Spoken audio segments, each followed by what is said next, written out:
Good morning. Good morning. Good morning. Good morning to you. Thank you so much for coming. This is wonderful to have everybody together for our December breakfast. Really a little bit chilly, but we've clearly warmed everything up. So I'm going to let Bill start while we've got time, so that then you've got time to talk with him and ask some questions. And thank you, Charlie, for taping, because this is always fun to have. I was asked about the snuff mills over here. Steve lives near them and wondered about the history of them. It is very interesting, these Byfield snuff mills, which went away, what now, is it close to 20 years ago? They auctioned that off and Ben left, I think it is, yeah. The snuff operations were in the different sawmills because it was made by for the ship chandlers when they were going, particularly out of Newburyport, to the Triangle Trade and the like.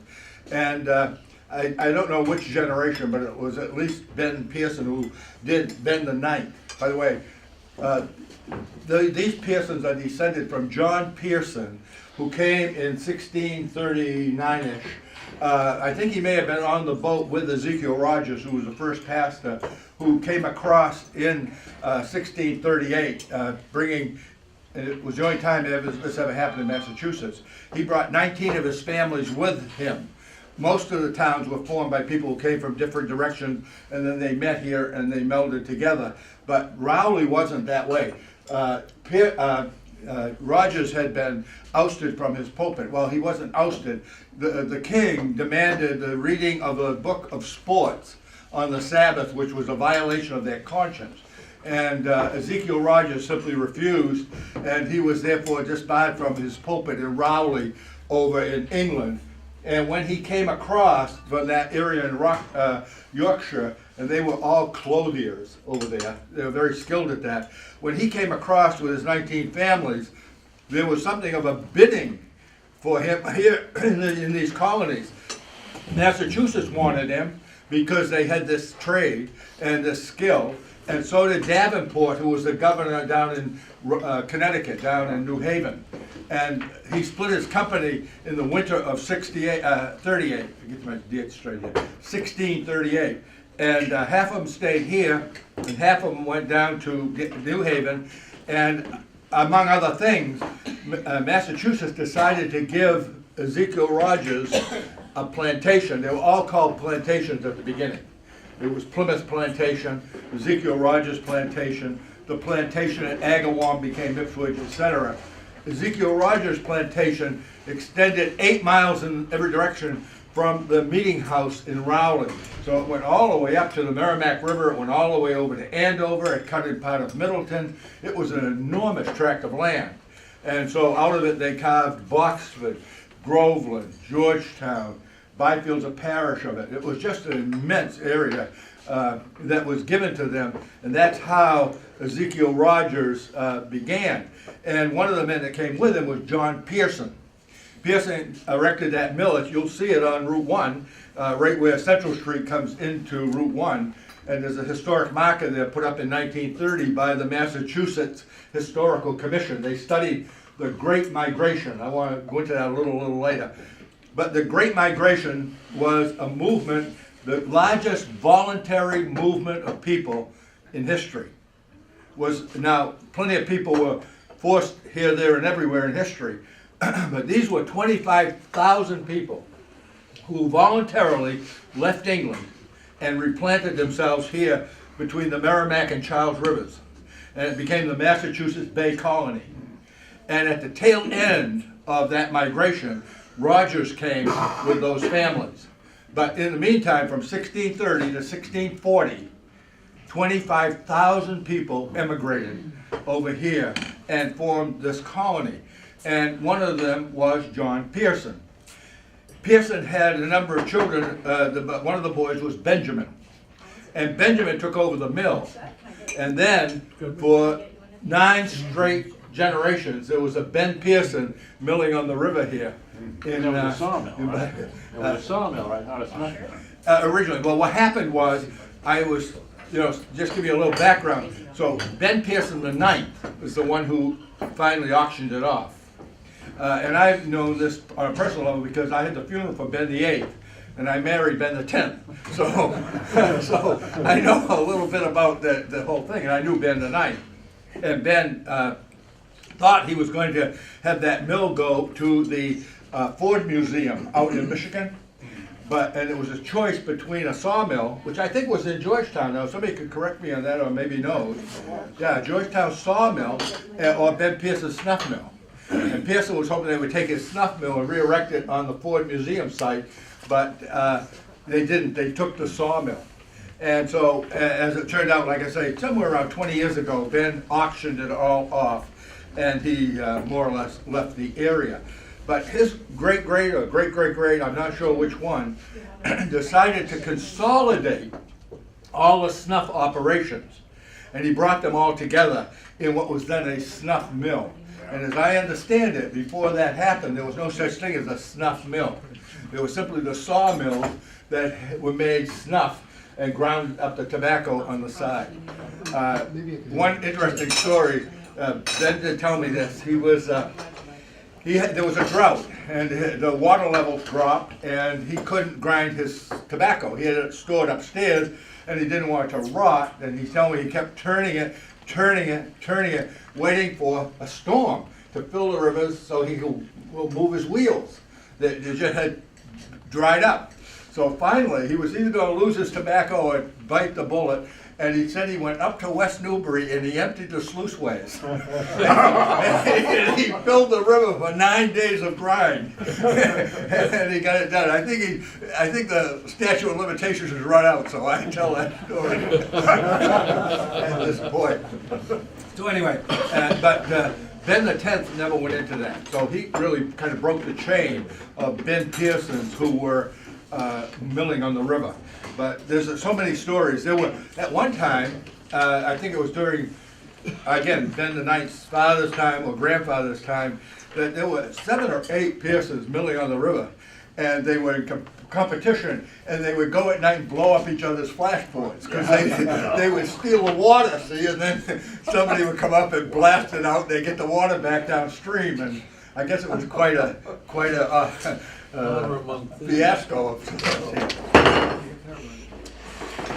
But I mentioned that I am going to get a chance to speak at give the anniversary address over in Rowley. In fact, this Sunday at 3 o'clock, they're having one of their events in the Congregational Church, and they've asked me to do that. So I thought I'd share a little bit about what I will talk about at that anniversary address, because this is, this town came out of Rowley.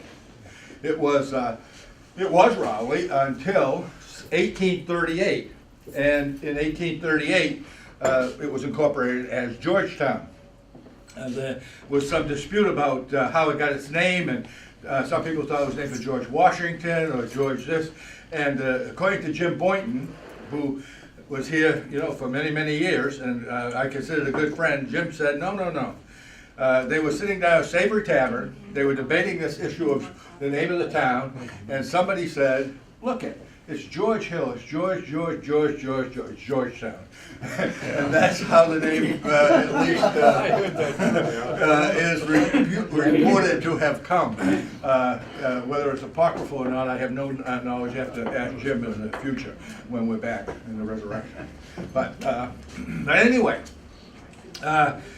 It was interesting to me, and I didn't know where to start at Rowley, and I'm not sure I'll start this way over there, but it's a church setting, and in the very beginning, the churches and the civil authorities were the same people, but they were divided in the sense of their way of dealing, their way of governing. The idea of the separation of church and state, which has now become, in my mind, nonsense, because it is no longer the separation of church and state we're talking about. We're talking about the separation of the state and God, which is a very different thing from the separation of church and state. What happened in medieval Europe, especially after the year 800, but it was going on before that, there was this tug of war between the kings and the papacy. And there was a controversy in the year 1800 when Charlemagne was crowned by the Pope at the time. And the great controversy was who had the most power, the king because the Pope was crowning him, or the Pope because he could crown the king. And this was called the investiture controversy. But what actually happened, regardless of that moment, is that for all practical purposes, either the Pope or the King ruled by, considered to be by divine right. And we've probably all heard one way or another in history, the divine right of kings. And when the Great Reformation came, when Luther posted his thesis, and this recovery of biblical teaching just swept Northern Europe, what they realized was, and it came in stages, is that whatever the leadership of a church or a country is, it's leadership, not headship. Because you see, it was considered the Holy Roman Empire. And they went back to the scriptures and said, no, let's just take the church. No, Christ is the head of the church. And those appointed to lead it are leaders. And they should lead, and they should be given gifts of leadership, but they shouldn't usurp the role of Christ and become the head of the church. Now that was, really in 1600, that was a new insight. And the people who really picked up on this, or shall I say the school that really picked up on it, was Cambridge University. The two great universities in England at the time were Cambridge and Oxford. Cambridge particularly went after these matters of truth and spelled them out and worked them out and taught them to their students. And their students went out in the late 1500s into the churches with these new insights. And one of the groups that was most forceful about this matter of how governance should be accomplished were the Congregationalists. And they got that name because they believed that, yes, their pastors should be leaders, but they shouldn't be rulers. And they separated the church and the state. They separated it so that the state could no longer dictate to the church, neither could the church dictate to the state. But the church was still considered to be vitally important, and therefore it had the role of influence, and it had a profound influence. But organizationally, I guess we could call it, they were separated. And these were the Congregationalists. So that they did it, now they didn't have any authority in England to do anything about this, because the English church existed and the King of England ruled. In fact, that, as I said earlier, is why the Rowley people get here, because the king passes a law that you must read the Book of Sports from your pulpit on Sundays. And it was abhorrent to these teachers and preachers and people who believed that the Sabbath was sacred. They weren't to work on the Sabbath. They took the Old Testament idea of Sabbath and they employed it in the New Testament churches. But certainly they did not want, and Ezekiel Rogers would not read the Book of Sports. He would not do that. And because the king was the king, he was breaking the law of the land, and therefore he was expelled from his pulpit. So they moved over here. They came at the tail end of that great migration. Now, let me say a word about that. In fact, this may be the way I'll start at Rowley. I'll never know until I actually step up into the pulpit. Well, no, because, thoughts change. But it's very interesting, and a lot of you guys have heard this because I've been here now so many times that I tend to repeat some of these things, obviously. But when I start at Rowley, I think I gave them a text, which they may find strange. They said, give us a gospel text because it's a semi-church service, semi. It isn't exactly like it would be, but because it's an anniversary event.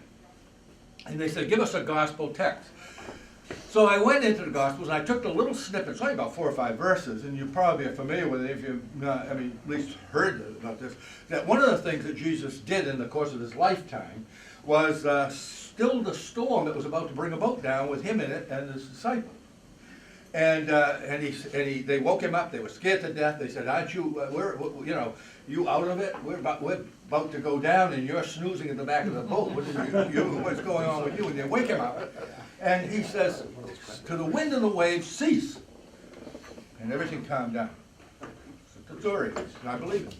To calm down, and their response was, "Oh my, we'll have you every time we go fishing now." They think I catch. No, that wasn't their response. Like, this is a good deal. They said, "What kind of man is this, that the wind and the waves obey him?" That's the question that's raised in that text. when they came over here, beginning, after Columbus discovers the new land, these European powers want to take control of the New World. The French were up in the north, more in Canada. The Spanish, we know, came in through the south, through Mexico and the likes. But the English primarily came right here where we are now. And they were traveling back and forth across the Atlantic in these little teacups. I mean, you go down and look at the Mayflower, and down at Plymouth, the replica, and you can realize what it must be like to be in 80-foot waves out in the middle of the Atlantic Ocean. 80 foot, I mean, a telephone pole's 25, so you get the idea.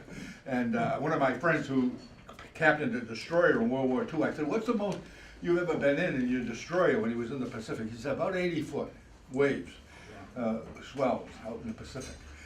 So if you're in one of the little Mayflower type boats, you are, in fact, they got into a storm in the Mayflower and it cracked their main beam, and they, fortunately, by God's grace, I won't say fortunately, somebody on board had brought what amounts to An auger. an auger, yeah, and they raised it and held it till they got to shore.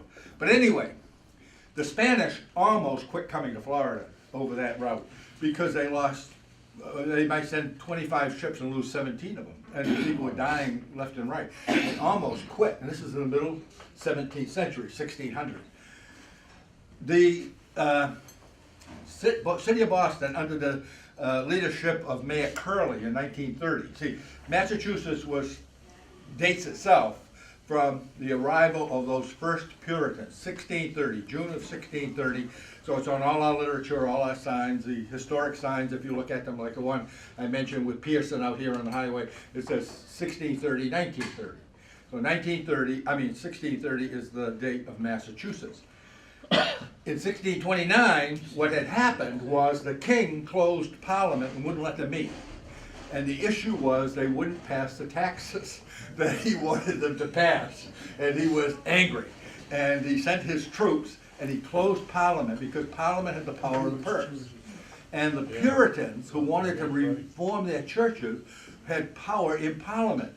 These were not the Pilgrims. The Pilgrims had nothing. I mean, in the sense that they were yeomen, workaday men, they had no authority, they had no influence. They got out of England because they were simply being persecuted. People came here where people owned estates. They had power in Parliament. They were more of the nobility that came here, very different from the old colony down at Plymouth. This colony had wherewithal. And what happened to them was, you see, that they lost their voice, because when the king closed Parliament, they have no more voice.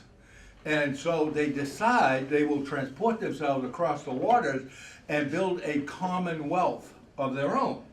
They came here to create a country for themselves and a way of governing that country that they believe they read in their Bibles. Now, why I say all of this in part is because when Mayor Curley in 1930 commissioned that study of the Great Migration, he did this because of the tercentenary of Massachusetts. They published it under the auspices, or it was entitled Planters of New England. That's what they published. And I think it's on page 42, if you bring it up on your computer, I guess it's probably available. I think it's page 42, if it's not, it's the page before it. It says, after they do, give you all the boats that came and who was on them, it's quite an extensive study. And it says, there is no record of any boat sinking during the Great Migration. They transported 25,000 people on those little boats across the North Atlantic on the course of 10 years. And they have no record of any boat ever sinking. The interesting thing is, to me, that when Winthrop, who was on the first boat, he came actually with 11 ships. It was a kind of a fleet, and there were 1,000 people, and Winthrop was the first governor, and he was the first one in. He came in June of 1630, somewhere between Southampton, where they embarked from, and here, where they disembarked. Somewhere along there, he preached a sermon to them. It's in the record. Again, you can bring this up on your computer. A model of Christian charity. And in that sermon, he is really declaring to his followers what they're all about. Very interesting, again, in the present climate of America, with our trillions of dollars coming, going up and up and up every year. That sermon is all about how to use the wealth that he expects God to give his people once they're on the shore. All about money. And it's not about how to get money, it's about how to give money. And it's about the fact that if they don't give the money God gives them to where he wants it to go, and they keep it for themselves, they will lose their country. And interesting. Today, as we vote in our politicians to get us more money. Kind of interesting. Maybe we should not stop and think about why we are having trouble. Well, did they give you a hard time, Gary? No, but that was the sermon.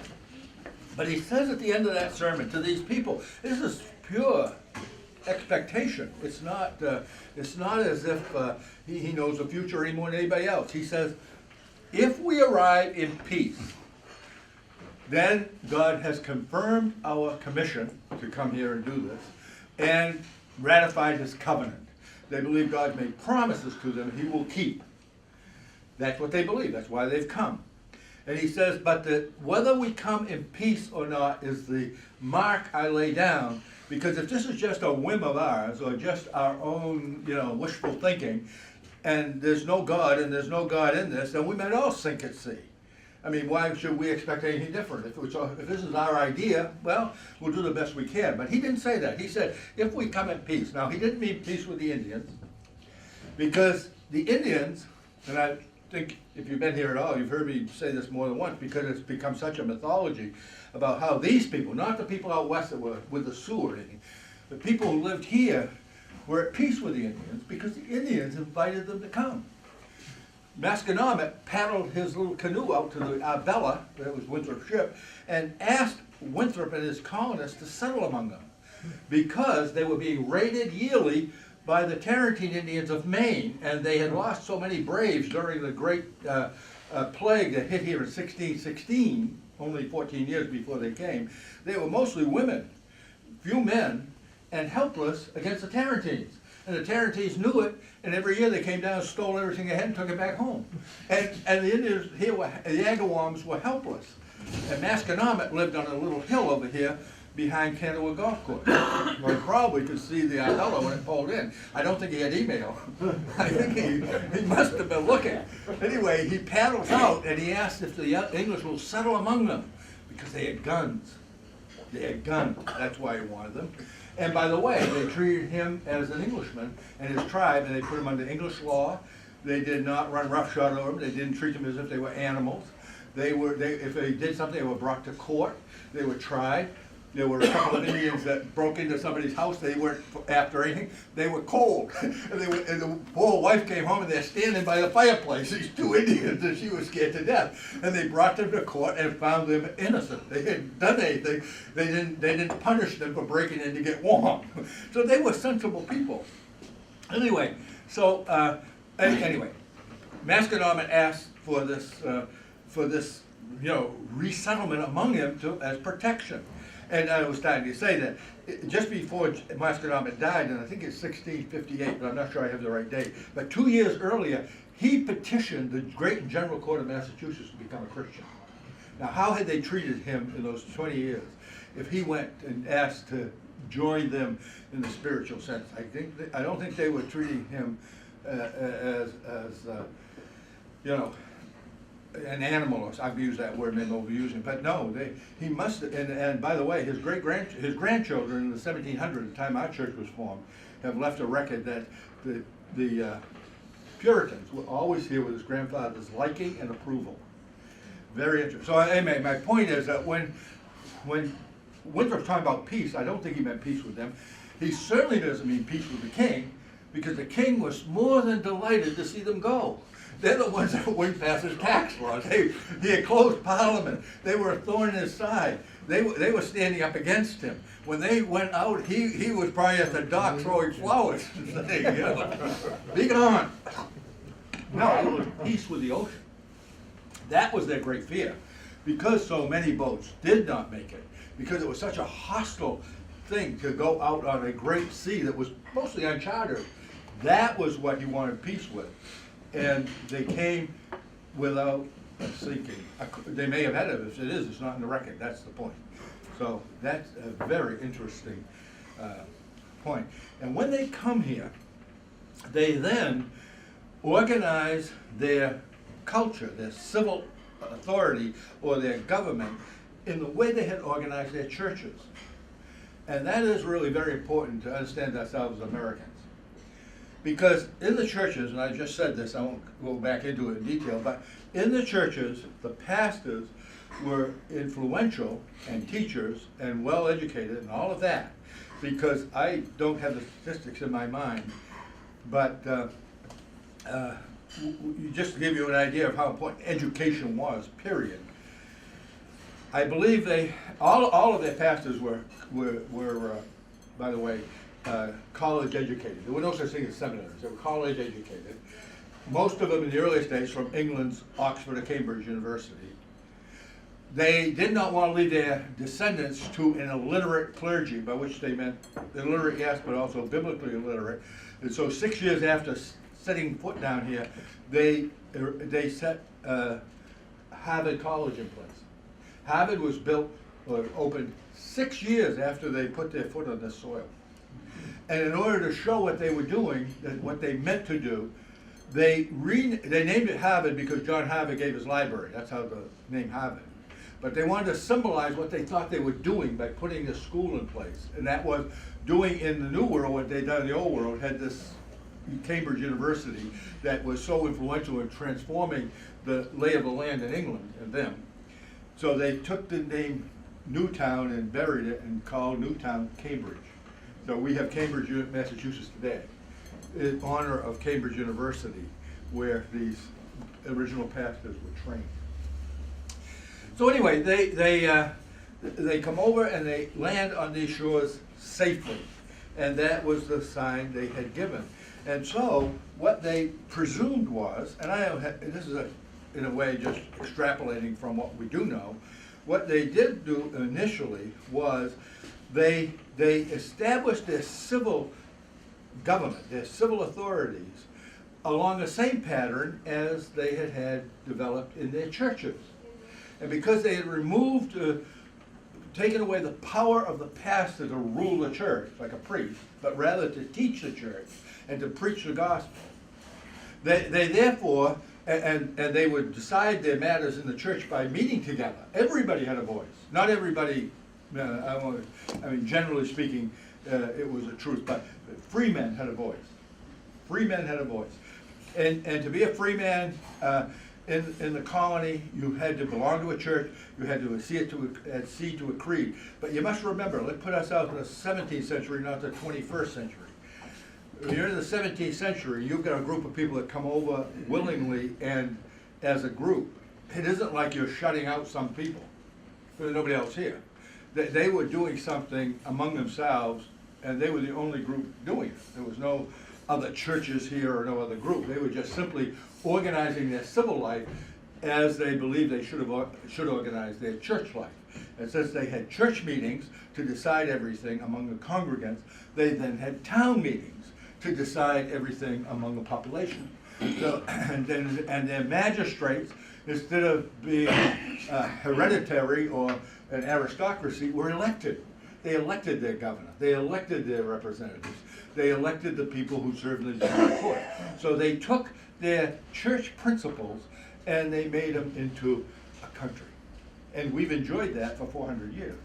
That's where it began. You know, of course, life is life, and children come and generations come and go and things get changed. But there's a foundational thing in our country, something fundamental about this principle that they recovered within the churches.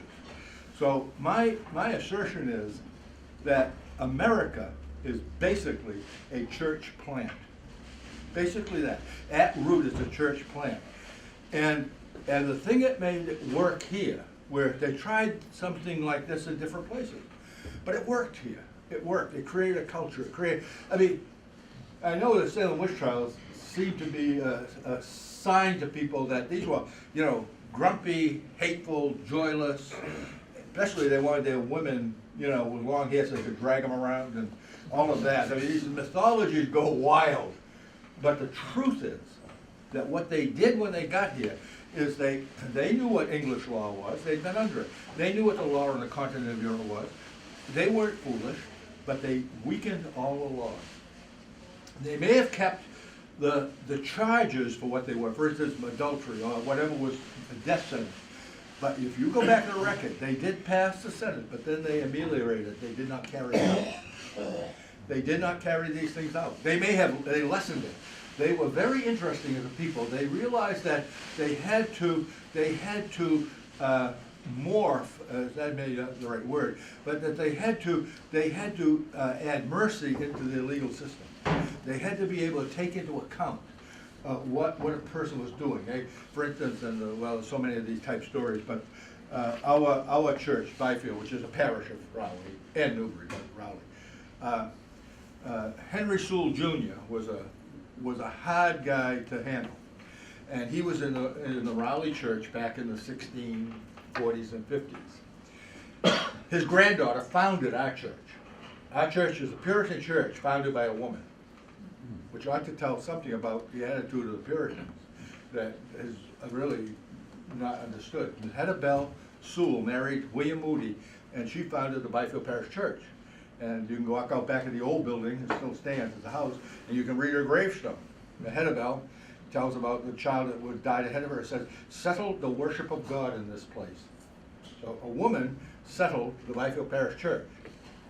And the Byfield Parish Church was extremely influential in getting John Hancock to change his mind about opposing the United States of America and wanting to ratify the Constitution. Many of you have been here know that I've spoken on the Essex Result, which was a precursor to the work that John Adams did in writing the Massachusetts Constitution. And then the Massachusetts Constitution became a model for the federal Constitution.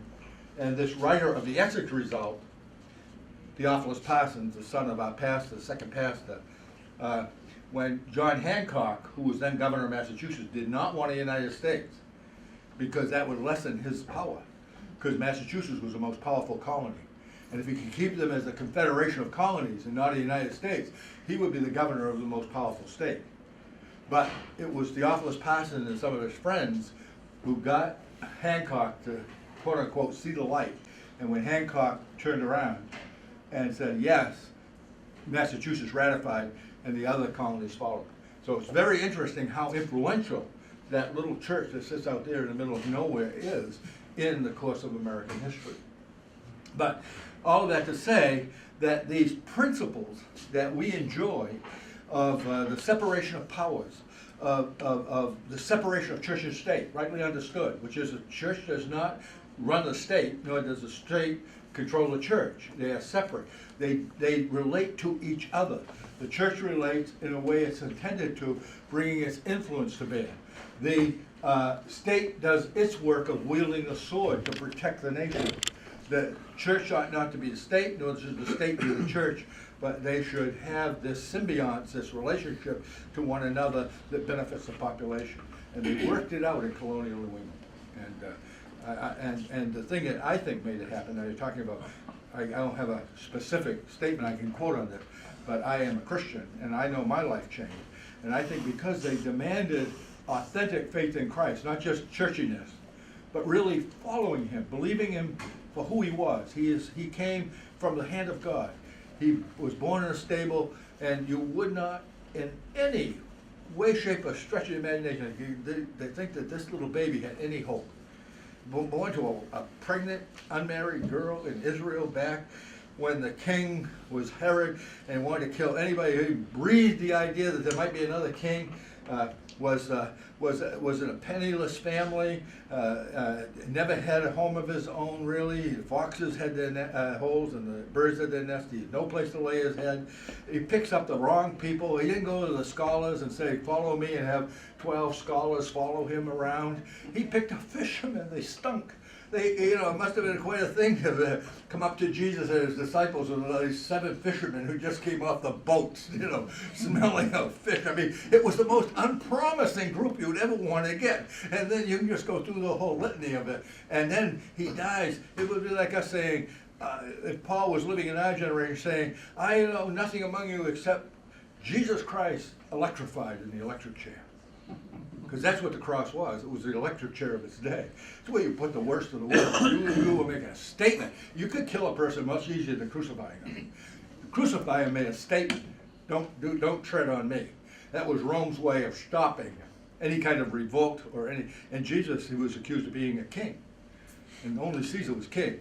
So they put on his cross that King of the Jews. So it gave him the right to kill him because he was a false claimant to the kingship. That's why he died on a cross instead of just being beheaded or something easy like that. No, he hung there till he died, finally suffocated because he couldn't pull himself up anymore in the nails. That was awful. Who would ever pick this person up to say, no, but he saved the whole world. I mean, the whole world will ultimately depend on him. What he has done is the only hope people have for the future. I mean, that's what the disciples went out and proclaimed. That was their word. Nobody has any hope for the future except through him. Jesus has said it himself, I'm the way, the truth, and life. Nobody comes to the Father but by me. Well, what do you mean? Well, it means that just like the Israelites had the law of God, which was a threat to them because they were sinners, like we are, everybody. They were sinners, and they shout not, shout not, shout not, shout not. And if that's the standard to get into the presence of God and be welcomed, who can go? I couldn't go. I don't know. I've never met anybody who can go, having met that standard perfectly.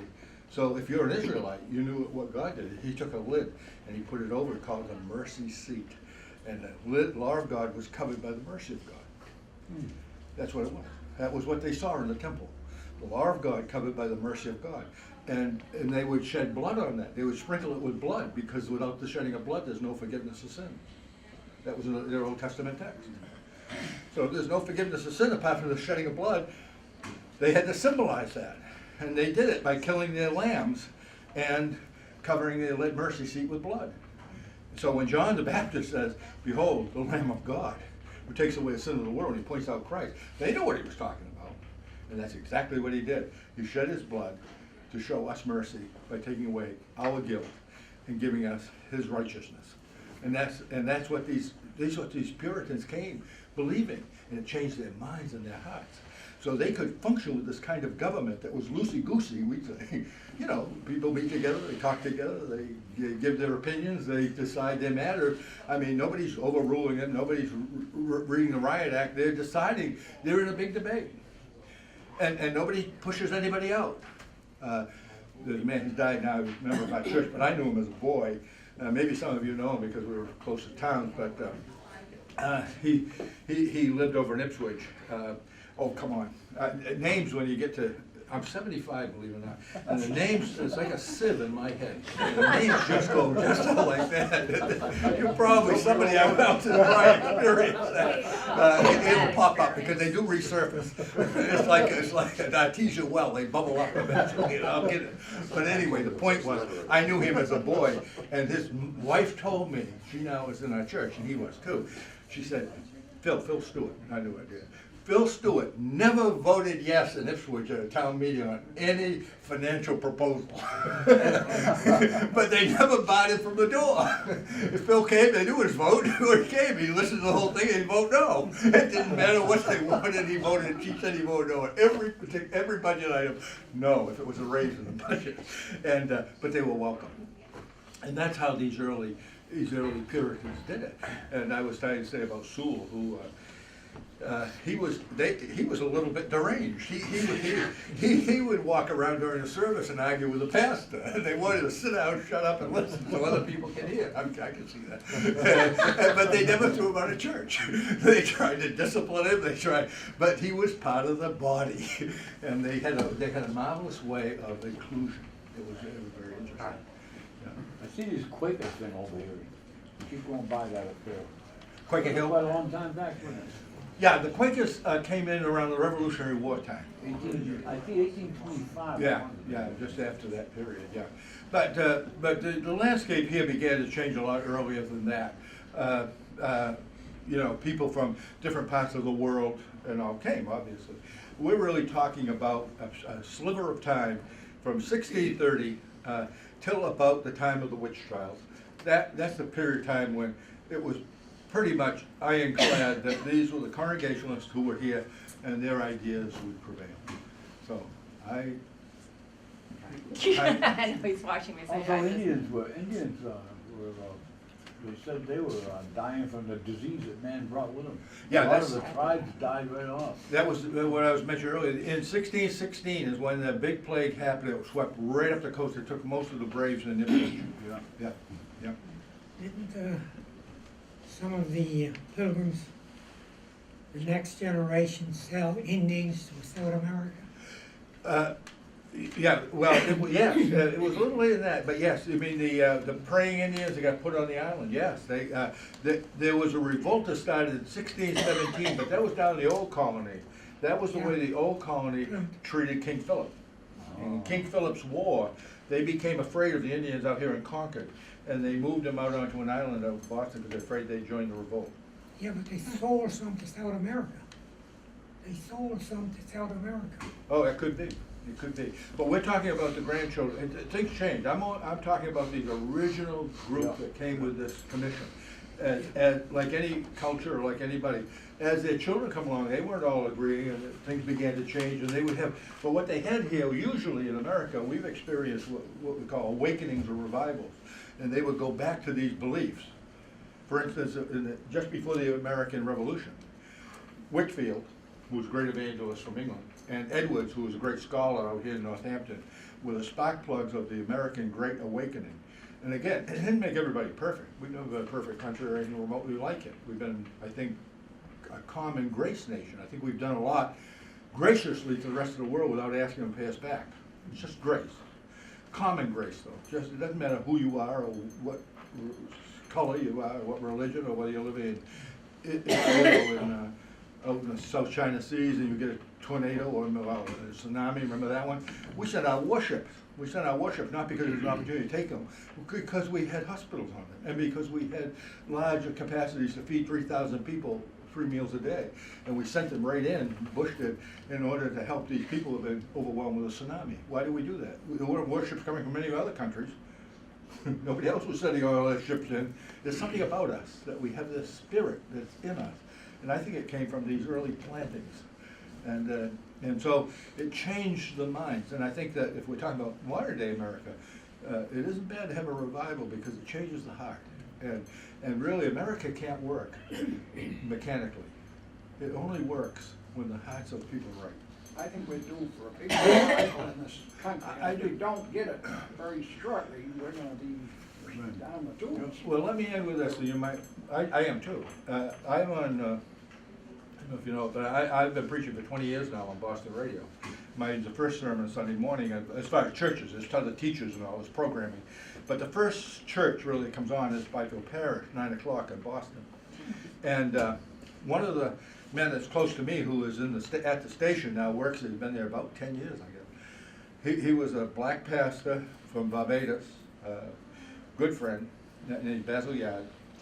He had a big church, loved every minute of being its pastor, had a good salary, living very comfortably, had no reason to leave Barbados. He certainly had no interest in the United States. He said, I really didn't like the United States. Maybe what you heard about, but he didn't like it. And he said that God came to me. He said, he told me, he said, God came to me and said, I want you to resign your pastorate and go to Boston because there's going to be a great revival and it's going to begin in Boston. He said to God, no, I like where I am, I'm making good salary, I'm comfortable, and he broke his back. And he was sent to Boston. And he was instantly healed. He's working fine, you and I. And now he is at the radio station. There's a Dr. Kim, a Korean man, who at the same time came to Boston and told the station manager, said, you know, I had a big church going in Seoul, and God came to me and said, leave your church in Seoul and come to Boston. There's going to be a great revival. So I don't know. God works in Mysterious ways. Yeah. So those are two people. Now, if it's coming, it's still coming. but I mean, but it is interesting. You know, they didn't just talk about it and write a book. They left Prosperous Ministries and came. Yeah, so that, Pastor in Byfield, that church is closing up, right? yeah, they've closed. They There did was a close. black pastor there for a while. Yeah, yeah. The Basil and I have become, good friends, and so And which I know him station as a is man. Huh? Which station, the radio? WEZE, it's 590 on the AM dial. Yeah. But also, the Newburyport carries our sermon too, Okay. WMBP. WMB, Yeah, yes. but that's at 7:30 in the morning. Oh. Yeah. 7:30, yeah, is NBP at 9 o'clock is Okay. EZE. Yeah. Wonderful. Listen, thank you so Thank much you. for I coming. enjoy coming as always, and I hope you know a little more about the sawmill. Is Ron related to Ron Pearson? Yeah. Oh, yeah, they're all, when I came, I was told, if you're not a Pearson or a Rogers, you're not Byfield. So he is the direct descendant, right? It's still that way. Septic systems. Wow.